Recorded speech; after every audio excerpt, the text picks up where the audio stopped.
Good afternoon, everyone. Thank you for joining us. I'm Daphne from the Institute of Banking and Finance, and I'm your host today. We're delighted to be partnering with Sqope for the IBF Masterclass in Web Intelligence for KYC. We are honored to have Lev Yuriditsky, Head of Asia Desk and Relationship Manager in Asia, and Lev Yuriditsky, Head of Intelligence at Sqope, to share the major KYC challenges and how to use different layers of the internet and free tools to structure your investigation as part of KYC onboarding of your clients. For those who may not be familiar with IBF, I would like to first give you a brief introduction of IBF and our offerings before I pass the time over to my speakers. IBF was established by the MAS in 1974 as a training provider to provide functional training for the financial industry. Since then, our role has evolved into one of the standard settings of the skills and competency of the sector.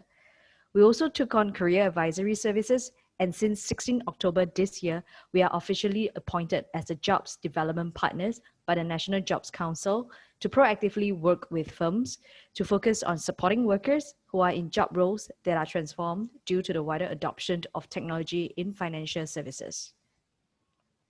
This is a quick look at our services and how we can support you across training, recruitment, and workforce transformation.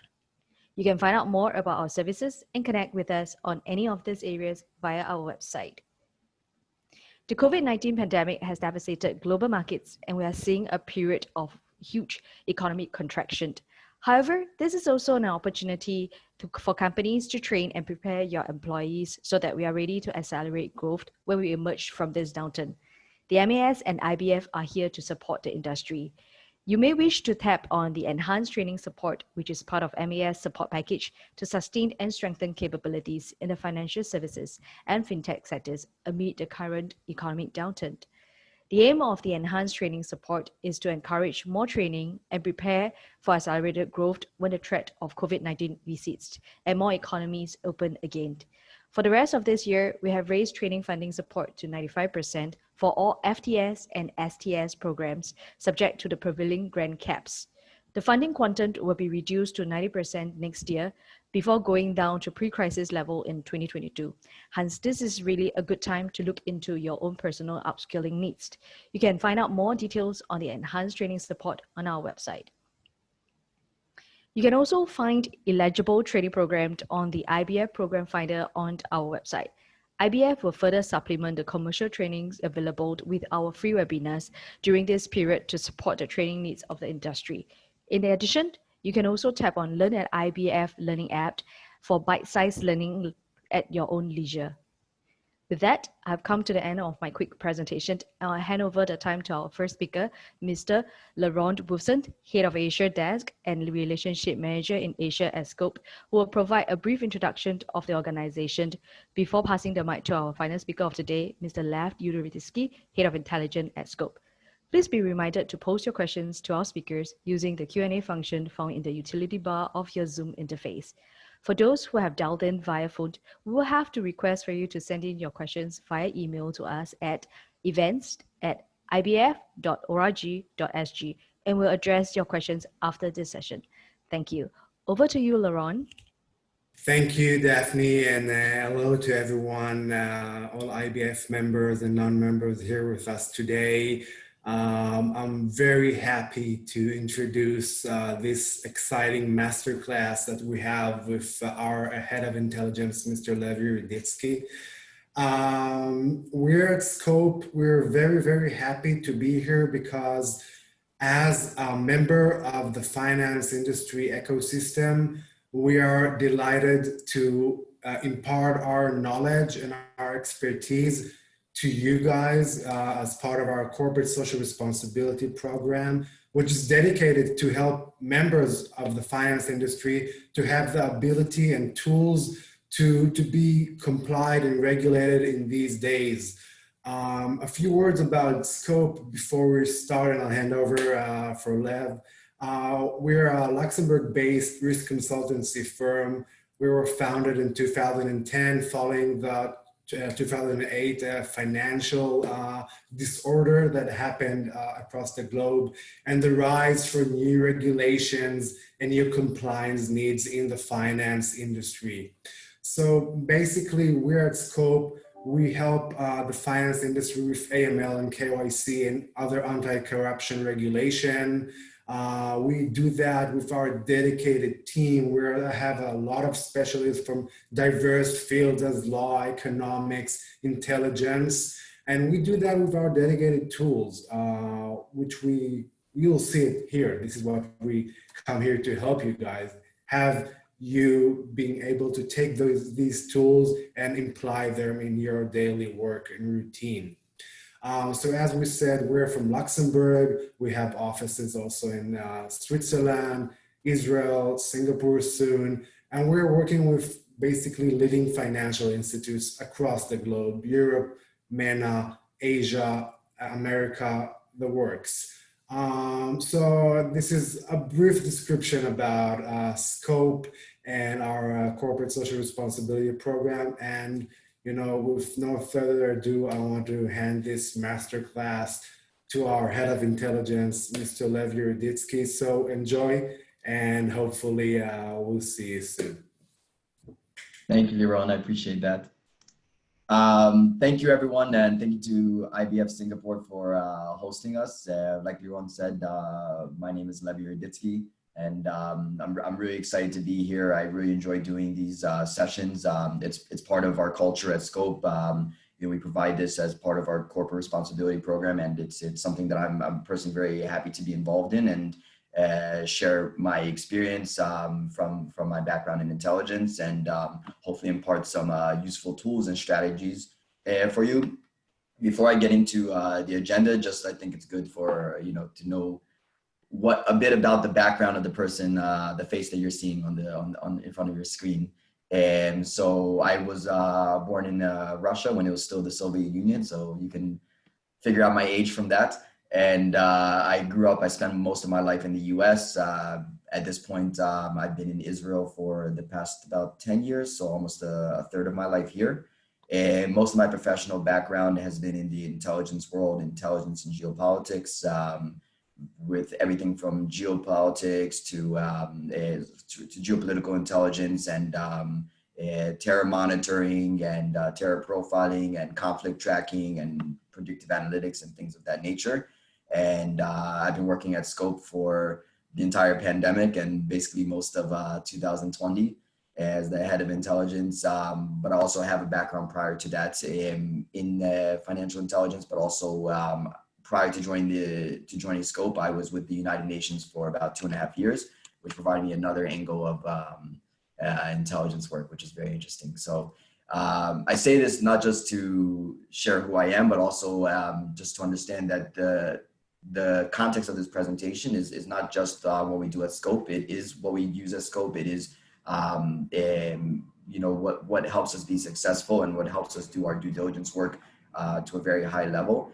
But it's as Yaron said, it's my contribution from my intelligence background from various sectors, and it's also built from the various sectors that our other analysts come from. So just to kind of say that the strategies and the tactics we use here can be applied everywhere, but they're best applied for KYC and due diligence strategies. So just so we're all on the same page together, I'll start off with today's agenda. First and foremost, I want to explain why this is relevant to the audience.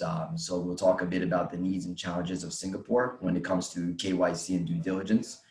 I'll talk about what I like to call the power of the internet. I know it sounds very tacky to some people because we hear about this all the time. We all know the internet is very powerful, but I want to present it from the perspective of intelligence analysts and especially KYC researchers. About the challenges that the new power of the internet presents, I would like to share with you the tools that we use to address them, the tools, the tactics, and strategies. This also includes advanced search techniques that we use in order to find information on hard to find subjects. We'll discuss the credibility of the sources that you will find during this course of your research, both in traditional online media as well as in social media, which is extremely important for your research. We'll also discuss the new hot topic of fake media, so to speak. So the difference between biased media and fake media, which is extremely important to distinguish. And at the end, I'll share with you some deep web tools that we use on a daily basis, more than once a day for every analyst here at Sqope, and which I think you guys would be able to take away today and use for your teams and for your own research. So firstly, I want to bring this to you guys. I want to bring this to Singapore. Why is it relevant for Singapore? And you guys know better than me for sure, as joining me from sunny Singapore at this point, is that Singapore is seeking to become more of a financial hub than it already is. Singapore is already viewed from the rest of the world as a financial hub and as a regional and global financial hub. And as a result of that, in order to establish that position, in order to maintain that position and grow, it's incumbent upon the country and all institutions and monetary companies working there to have really strong KYC practices. And this is true throughout the globe. Any financial center has really good or is working on, especially over the past decade, building stronger regulations for anti-money laundering and counter terrorism financing. But Singapore has been making very clear and very dedicated efforts in order to do this. So for instance, the MAS actually established dedicated departments within its organization to fight money laundering and terrorism funding. And recently the focus in Singapore has been especially on financial institutions without already established and working rigorous AML systems already in place. So this is very important because it means that if you don't already have it, you need to build it. And this is hopefully what will help you do. And it's also important to note that for the institutions working in Singapore, having AML and good KYC and CFT systems in place, it needs to be EWRA. It needs to be an enterprise-wide money laundering and anti-terrorist funding risk assessments in place in order to address the challenges. So it's a bit about why it's important for Singapore and the particular developments therein.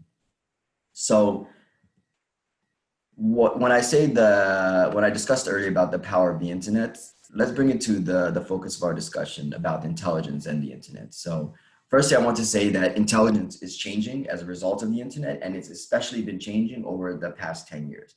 Social media has done a number for intelligence, and just general access for the average person to the very powerful tool, the internet, has changed the world, but it's really changed intelligence. And if you guys probably recognize these pictures, they were very popular, over the past decade, and they're groundbreaking incidents that happen throughout the world. Also, I'm assuming that the flags kind of give it away. But in the first example on the left, we have Tahrir Square in Cairo in 2011. And on the right, we have the Maidan Revolution in Kiev, or Ukraine, that took place in 2014. Now, I bring these examples up because I started in the intelligence world around this time, and it was a wake-up call to a lot of people. A lot of my clients at the time depended on more traditional analysis, more traditional intelligence research, and some of our biggest clients had no idea that any of this was going to take place, neither in Ukraine or in Tahrir Square. And a big reason for this is because the world hadn't really adapted at the time to understand what's going on the ground via the internet, via social media, kind of reading between the lines of what's published and taking a sense of the minor events that you're seeing, the discussions that you're seeing, and watching them develop and being able to predict them develop in this direction. And nowadays, it's a lot easier to predict because the strategies and tactics are there. And on top of that, the tools to analyze the discussions that take place on the internet are more established, more developed. And the point is here that these revolutions happened by the people, and they took place basically in the digital sphere by tools that were very accessible to the average person. And through that, they were able to organize these basically regional changing revolutions, and in a way globally changing revolutions. So because of this, it basically drives home the message that everything you want, there's so much more information to find on the internet now, and it's important to establish techniques for that cause.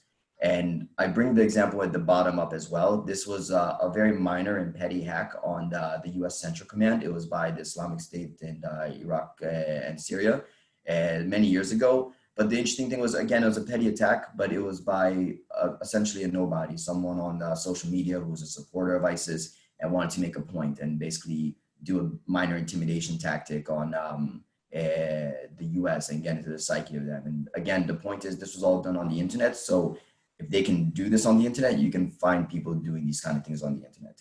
And I will bring this back to KYC in a moment, but I want to just, the KYC research is all part of open source intelligence and web intelligence. And it's important to demonstrate how tools that are used in other elements are also very useful in KYC if you know that they exist. And you don't have to take my word for it. The CIA itself talks about open source intelligence. And here's a nice little quote from a book I read from them, that intelligence officers, expert in open sources, helped analysts and officials navigate the murky waters of the Cold War. And nowadays with the internet, they say that the world today abounds in open information to an extent unimaginable to intelligence officers in the Cold War. So essentially it just tells us that open source intelligence has always been really critical, even for the CIA, but now it's just at another level. So this photo I really love. It's a sample of the open source intelligence landscape. This here is just a way of driving home that message that I said earlier, that whatever you want to find on the internet is there, because everything is done on the internet, even things that you don't know are being done on the internet. It means that the information is being passed to and fro, and you can find it and you can do something with it. So this is just a minor example, but it shows that for every social media platform, you can see here that there's a tool to investigate it. You don't have to search in a very manual way. There are already tools established to help you find what you want, whether it be in Facebook, in Twitter, in Instagram, and through that you can find a lot of very important information. You can find information about shipping, about maritime movements, of aviation movements.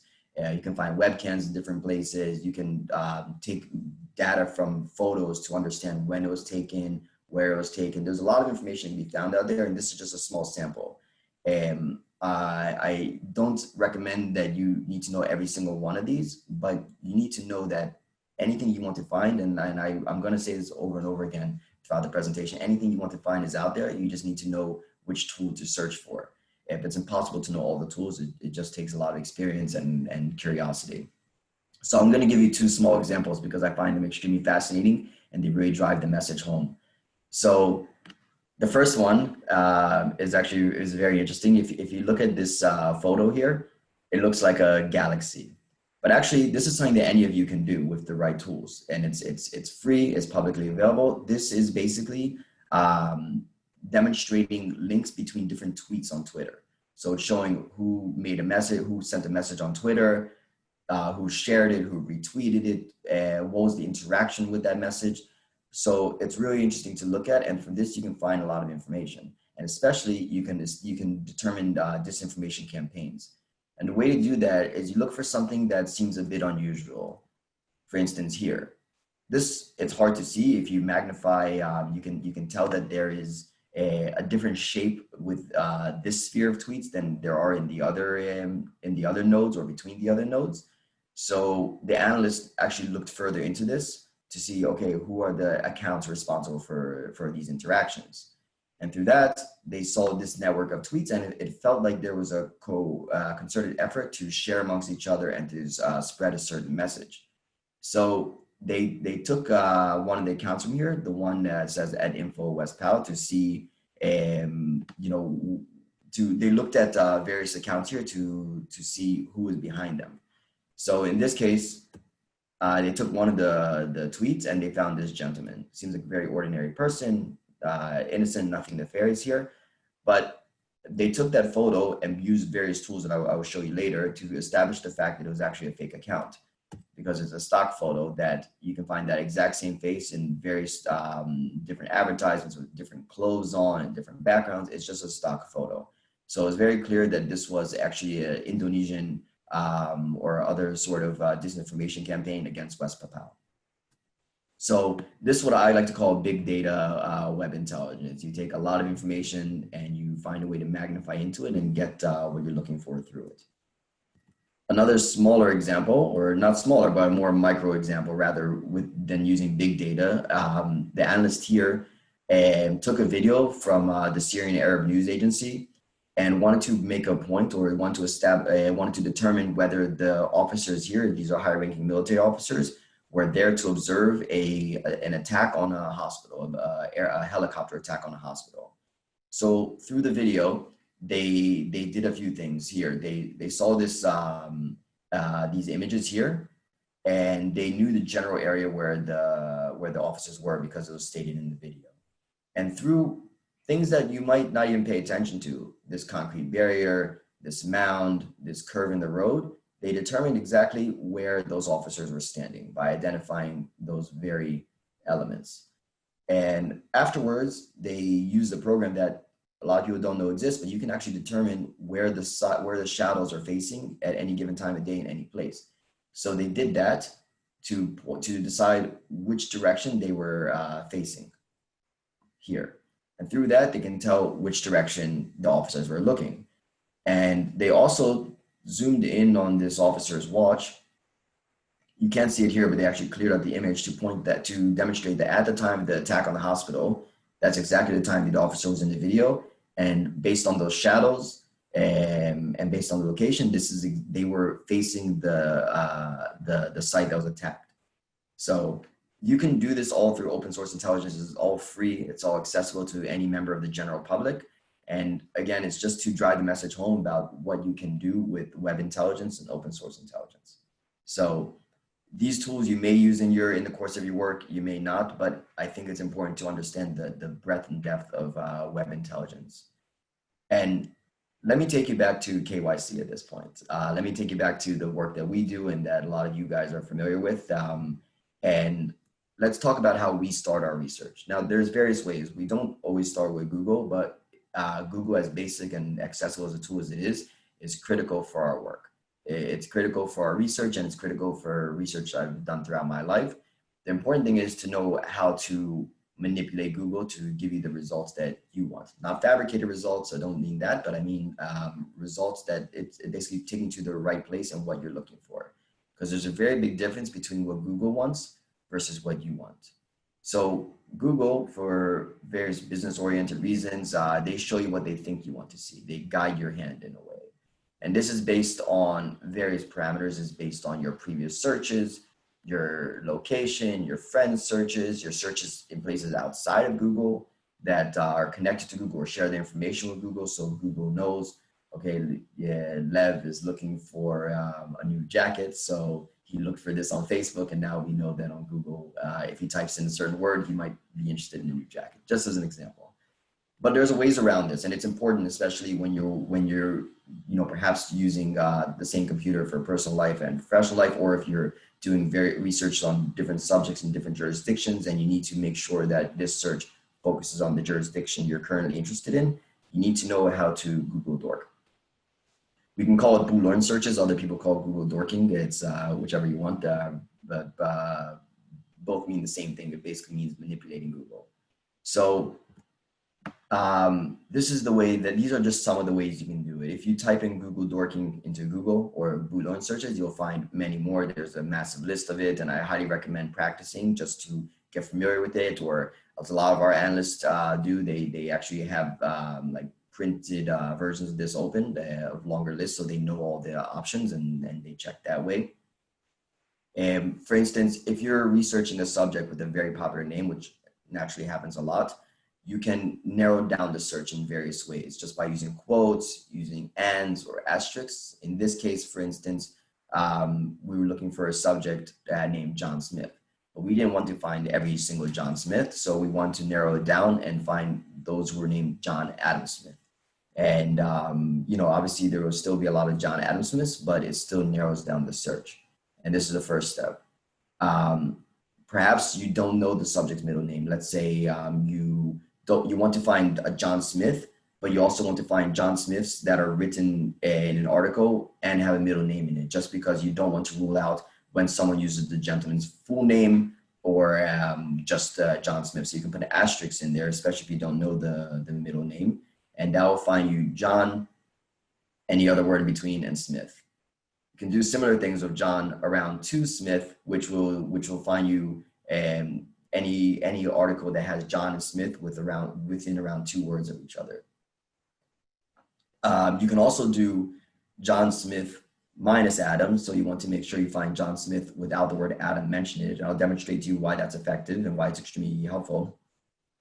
There are other things you can do, such as looking for articles that have that individual mentioned along a certain word. So if you want to really narrow down your search, you can use John Adam Smith and wealth. If you're looking, in the case of KYC, to understand an individual's wealth, their source of wealth, their financial background, basically their net worth or something to that effect. If you want to find articles that talk about malicious things that the individual did, you can put words such as fraud or scandal or things like that. And this is really some of the things that we do, having lists of keywords in different languages in order to start our search. You can also search the name in various websites. If you have trusted websites that are useful for your research, whether it be in this case Forbes or ICIJ, and there's many others, and you want to see the person, any article where the subject is mentioned on that website, because maybe it's a red flag, or maybe it's just a site that you like to check very often, you can put in Google the name in quotes and then site : and then the website's name or the website's URL. Again, there's many of these. I'm just going through a handful that I think are very useful and that we found very useful for our research. You can also change which Google you're using. You can use Google News Search, Google Scholar. What's very useful for us is actually, another thing is putting the name of the subject and in quotes, and then file type PDF. And this shows you anytime the subject is in a PDF. And this is great for finding financial records or business corporate records about an individual. And you're just things that Google by itself wouldn't find. It wouldn't pull up the file. But if you tell Google, I'm looking for John Menon or John Adam Smith in any PDF, it will give you those results. There are other options, by the way. If you can get out of Google in the first place. You can either choose a Google in a different country. You can put in google.co.il for Israel, or if you're researching a subject in Israel, for instance. And you can also use more relevant search engines. So for instance, in Russia, where a lot of subjects you might research are based out of or have come from, Google is not nearly as popular as Yandex. I have a lot of family in Russia myself, and when I talk to them, they don't use Google, not for maps, not for images, they use Yandex. And for that reason, you need to make your searches more localized. So that's also a very important thing to do. So in the case of KYC, you conducted research, you found the articles, you have 20, 30 tabs open. Now you need to know what's the credibility of these sources. So this is the next step. This is what I like to call KYS, know your source. And again, this cannot be understated how important this is, especially if you're in a new jurisdiction, especially if you're researching a subject from a place you don't know, or a subject from a place you know, but the articles are coming from sites that you're not familiar with. Maybe they're very industry focused or something of that nature. And you need to understand the source you're looking at before you take it at face value. So a few ways of doing this. If you want to depend on others for it, a lot of people do it. I don't really recommend it, but it's good to get their intake.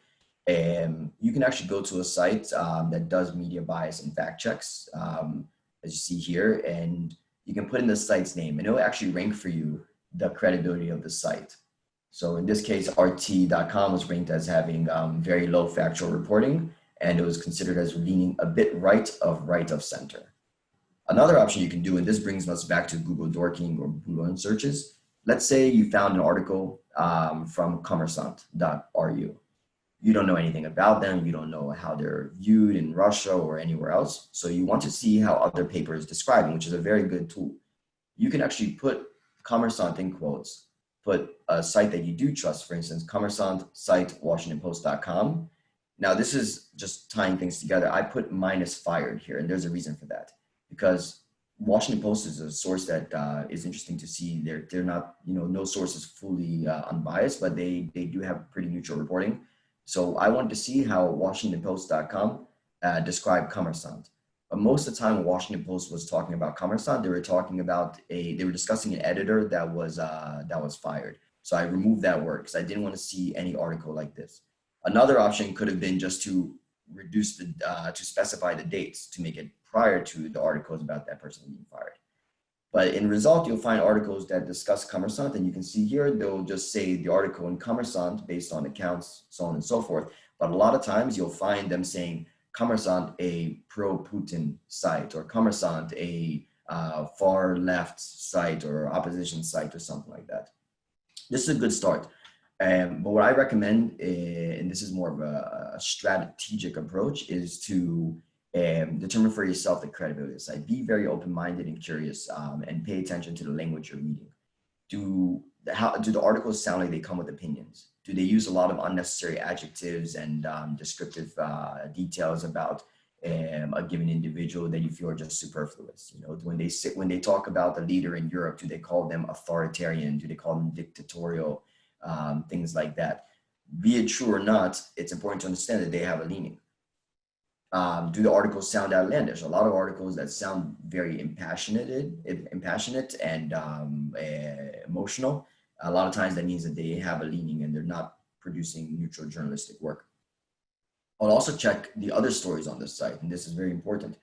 If you read other stories from the site and you see that they all seem to have a similar leaning, then you can determine that perhaps this site does lean in that general direction.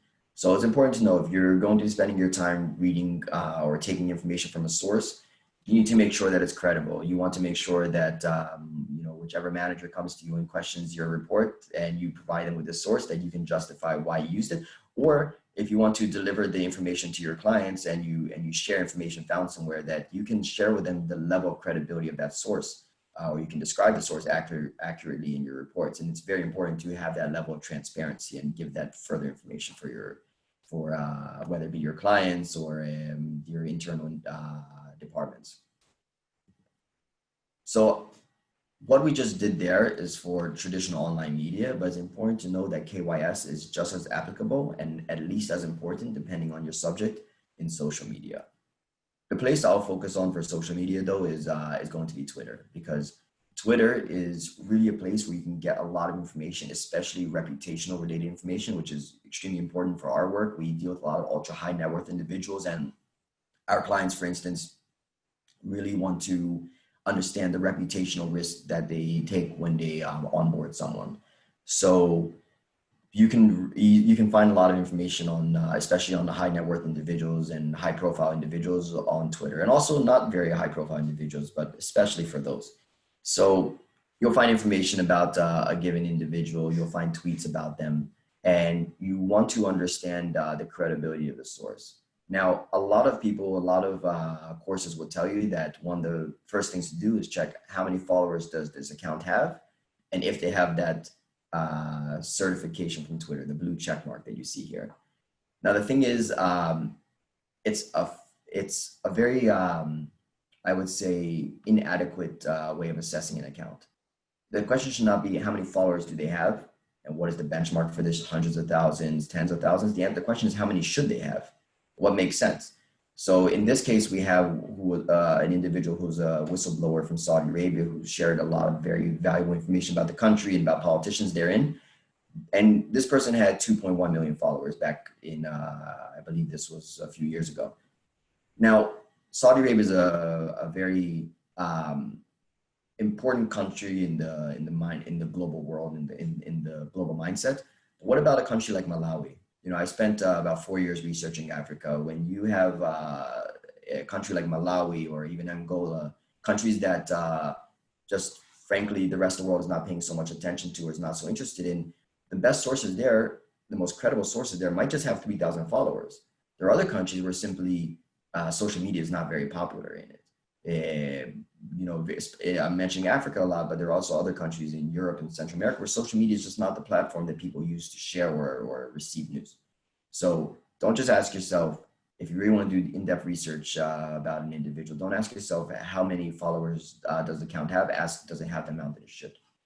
Now there's other parameters I think could be even more important, like who follows this account. Today, journalists depend on social media. They depend on Twitter to be the first to be informed about something from ground sources, from people who are around an event. So if this account is followed by a lot of different journalists and other people that have credibility or have a need to provide credible information, that could be a positive sign. It also depends on who they are. You can always go deeper and deeper into understanding, okay, if this is a journalist, but what, back to our KYS discussion earlier, for what kind of site and so on and so forth. But it is something that I recommend spending a good amount of time on. With the social media account, you can also check where is the subject based.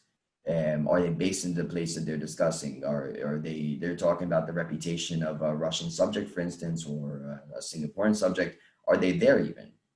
You know, this isn't the end all be all because there's a lot of sources I used back in the day, especially in war-torn countries, that they were based in Europe, but in contact with people on the ground in the country in question, that those people simply couldn't speak publicly. So they provide information to their family, and their family members share their stories. So just because someone's not based in the country does not mean that they're not credible. And just because someone's based in the country doesn't mean they are credible, but it is important to know and put the pieces together. Also important to note that a lot of countries that you might research, or a lot of individuals from countries you might research, those places might have a lot of exile individuals who are very active in the politics and in national discussions, but are simply based out of everywhere because they're in exile. Last but not least, you want to check who the account owner themselves is. Now, this is very important and could be a starting point themselves. Maybe that person is a journalist. Maybe it's a politician. Maybe it's a leader of some kind of social movement in the country. It's important to understand that first, because that might give you your answer right there. It might give you their leaning. It might give you a bit more information about their credibility. It might be a person that you already know about. So this is a bit about know your source techniques on Twitter. So now you went through this practice. You've done your research, you've narrowed down Google, you've used Yandex, used Baidu, whatever the case may be, and you've put together a series of articles, perhaps about an individual, and you want to filter through that in order to produce a report. Now, your next job after doing this and after determining the credibility of the sources is to determine bias versus fake news. So I want to establish a difference here. Almost all news is biased in some way, shape, or form. And almost every individual is biased in some way, shape, or form. That does not mean they're fake. Even if you're reading an article from an extreme left or extreme right source, it doesn't mean it doesn't mean it's fake. It could be biased, it could be openly biased, it doesn't mean it's fake. Now, what do I mean here? If you take an article from, let's say, the Huffington Post, which is known to lean quite left, and the article that's taken from Al Jazeera and Breitbart, they all might be talking about the same event, and they likely are. They all just might be describing it differently, describing the context behind it differently, describing the people involved differently. Of course, you know, if they're talking about, I hate to bring it to America, but it's my background to some extent.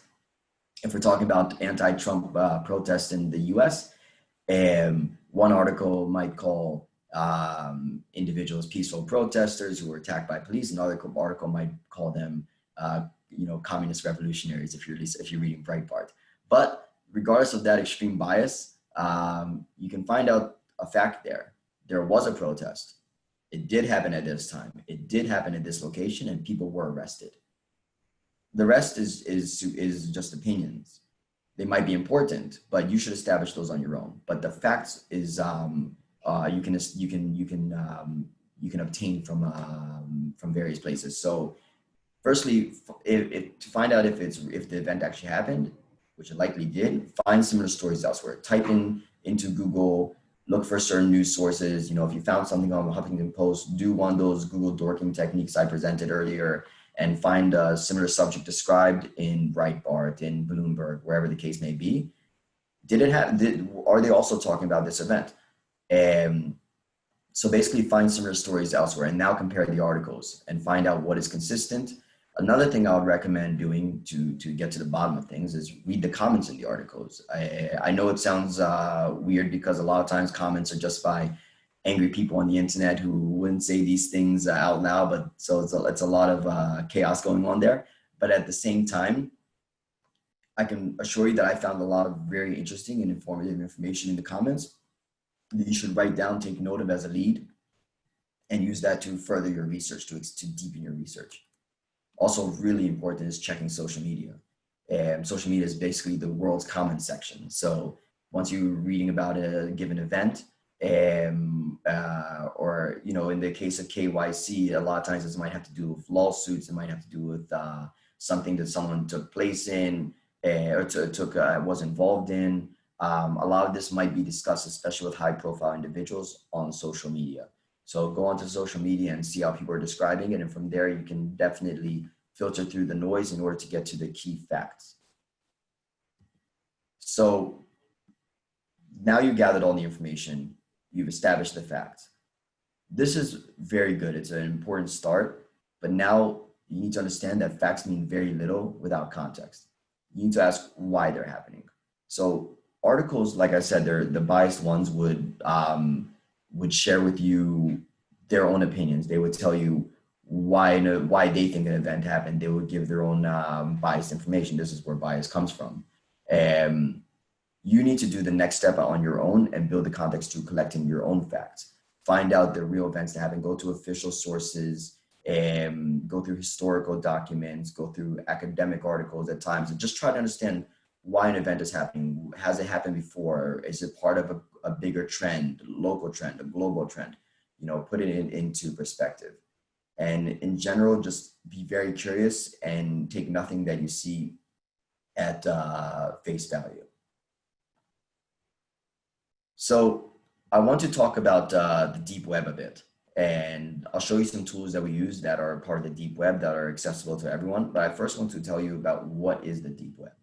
Now, for you, a lot of this might seem very familiar for many of you, but it's important to note that a lot of people conflate the dark web and the deep web, and they're very different. So starting off, we'll talk about the surface web, and this is where what most people are familiar with.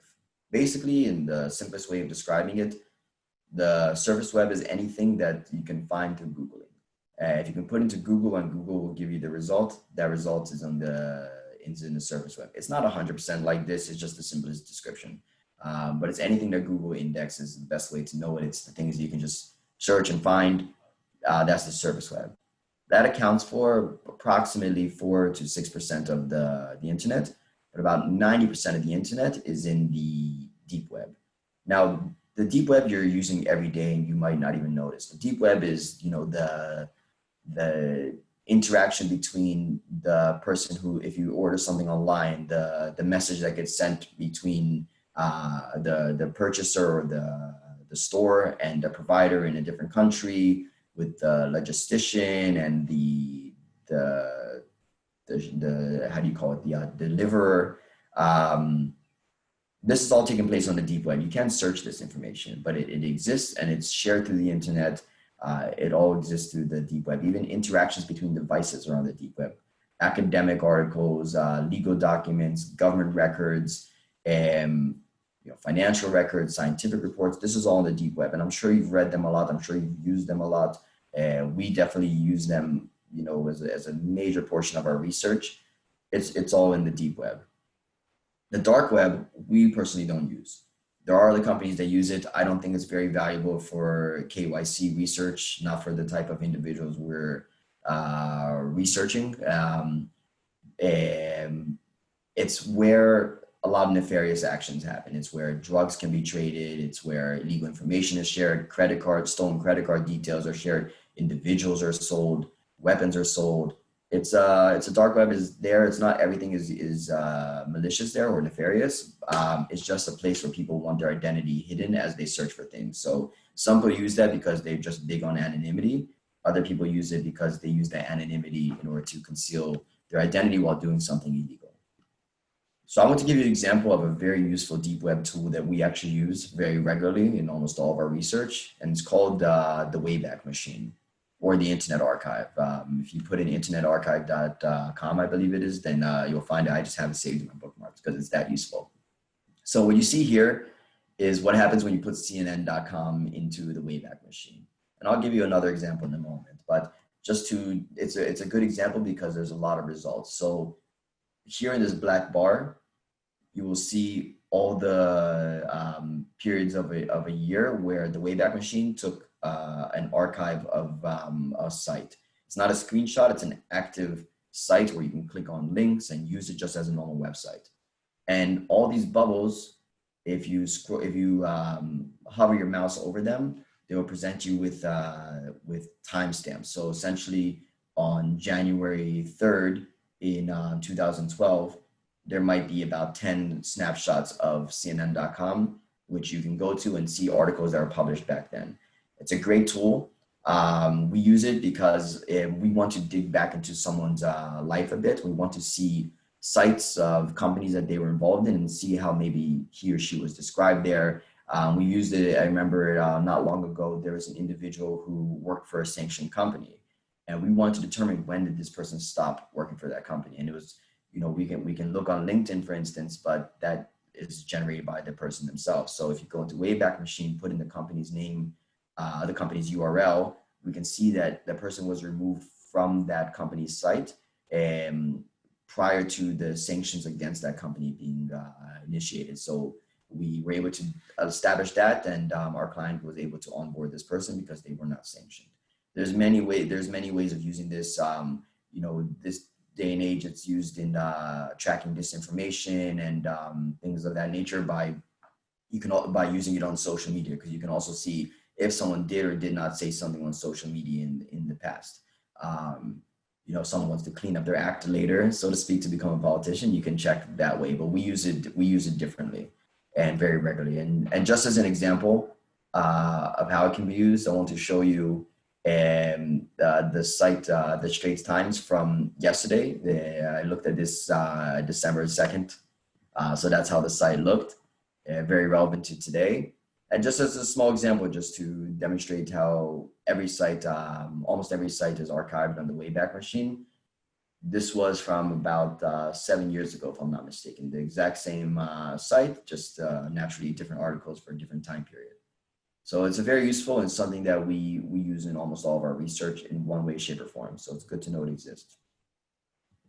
Actually, what they did recently also, which is very useful, is they allowed, I believe this was in April 2020, they allowed for comparison between the same sites. So you can actually use the platform to compare the site, how it looked today versus how it looked in whenever the snapshot that you're looking at was taken.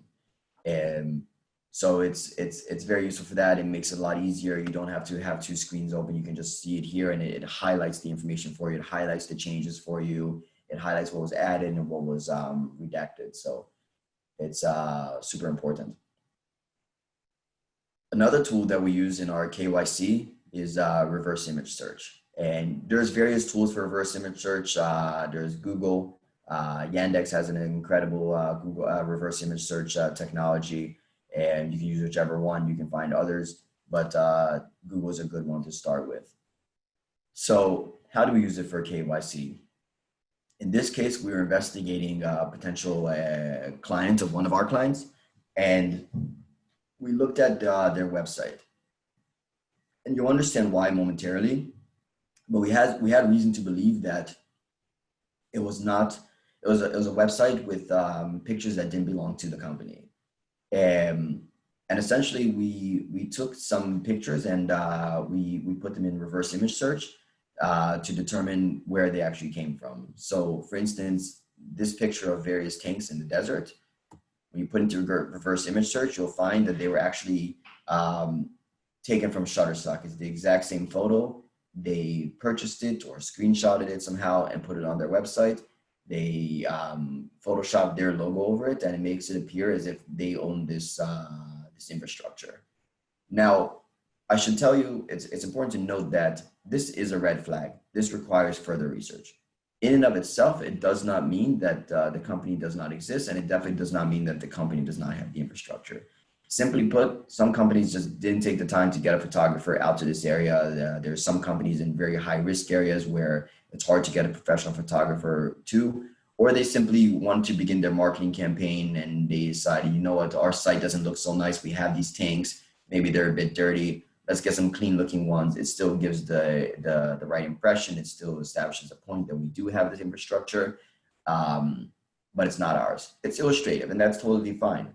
But it's important to note that afterwards you should dig further and understand, like, do they actually have this? Is there any other way you can establish it? So it is a red flag, but a red flag is not a deal breaker.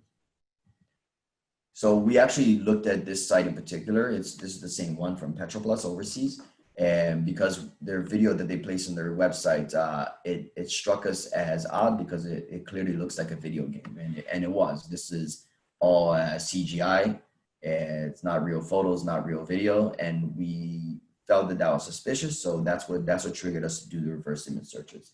That and the fact that the helicopter they had in their photo was clearly not a commercial helicopter, but rather a Soviet era military helicopter. So, this is also, again, a very important part of if you're doing research on a client, to understand, are they real? What are they actually involved in? What they say they're involved in? Just establish the facts, establish the points that you need in your research, and this is just one of the many tools that exist. So, in conclusion, if you were to take away anything from this, and I hope you do take away something, I would say the first thing is it's the mentality, it's the approach you should take to KYC and any research that you do. And that's basically to challenge everything you read. Don't take anything at face value, and don't trust what you see without further investigation. I would also like for you to take away the fact that a strong open source investigation is very important and can bring unmeasurable value to your KYC and the results from your research. It's extremely important. Like I said, this is what we deal with every single day. We have courses on our open source information research, and we're always looking for new tools, and we use these things. These are real examples. It's also important to state that this day and age, and I'm currently, and Ron is as well, working from the office, but that's not a given. We don't take that for granted, and we spend most of the year working from our homes. And I know that a lot of people in Singapore are as well, and throughout the world, they're working from home. So this makes web intelligence techniques a lot more important. It's a lot harder to get the information that you might need, that you might have previously been able to obtain from physical documents or from visiting a certain site. Now you need to know how to do it online. And like I said earlier, everything you want to find is online. You just need to know what it is you're looking for, what tools exist.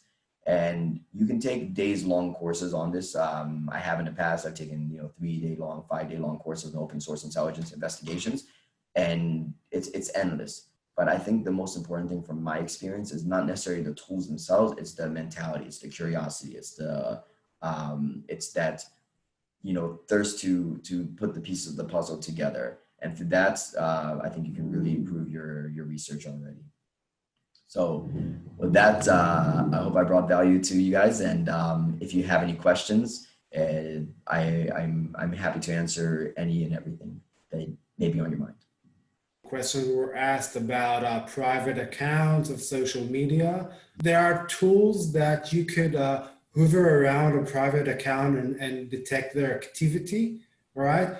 It's legal, of course. Nobody is hacking to any private accounts. But there are tools to be found online. As Lev said in the start of the presentation, there are hundreds of tools. You just have to locate them and identify them and utilize them for your work. So private accounts can be detect their activity.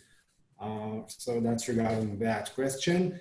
And there was another question that someone asked about Factiva and World Checking compared to Wayback Machine. So Wayback Machine, unlike Factiva and World Check, is not a commercial database in the sense of notifying about a person being listed as a PEP or sanctioned, whatever. Wayback Machine is a unique intelligence tool that helps you determine, as Lev said, if a person was in a sanctioned company, was it before the company was sanctioned or after? It will help you detect information that you cannot find it right now online.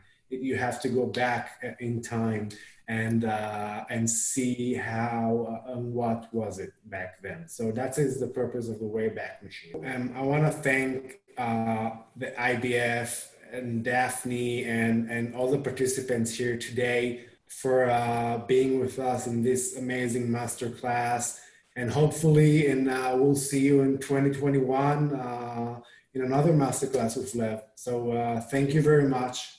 Thank you, Lev. Thank you, guys. I really appreciate being with you, and thank you so much for hosting us.